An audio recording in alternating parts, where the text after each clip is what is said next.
Michael Bloomberg has some skin in the Britain game. His ex-wife is British, his daughters have our passports. So he was saying it as a friend when he commented this week that he thought Brexit was the single stupidest thing any country has ever done aside from electing Donald Trump. He added, "Of course. True, it is hard for Bloomberg to imagine why people might vote against a system that worked perfectly well for billionaire captains of industry. And whatever follows may knock a few points off the GDP. But is it really the stupidest thing any country has ever done?" Here is some Bloomberg news for Mike. The competition is stiffer than he thinks. The Trojan horse. What's that? A giant wooden horse the Greeks inexplicably left after a 10-year siege. Right. Shall we run it through the X-ray machine before we drag it in? Nah.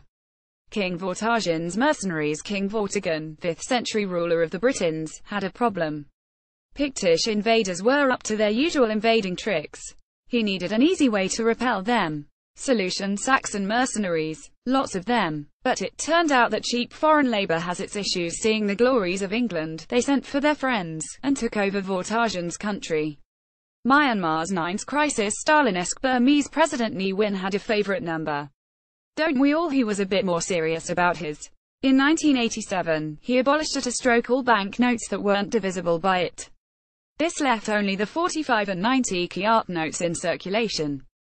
That's right, mathematicians, his favorite number was 9. In this inverse monetary bingo, anyone whose life savings were differently denominated was instantly bankrupted. National chaos ensued, and the national resistance movement headed by Aung San Suu Kyi was born. The Henry Franklin Mississippi steamship, laden with cotton.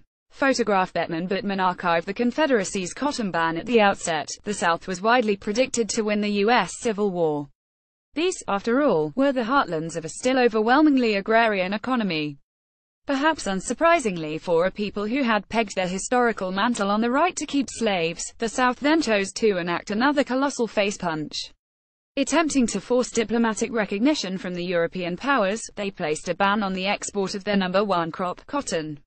Their already faltering economy shrunk like a cashmere jumper in a hot wash.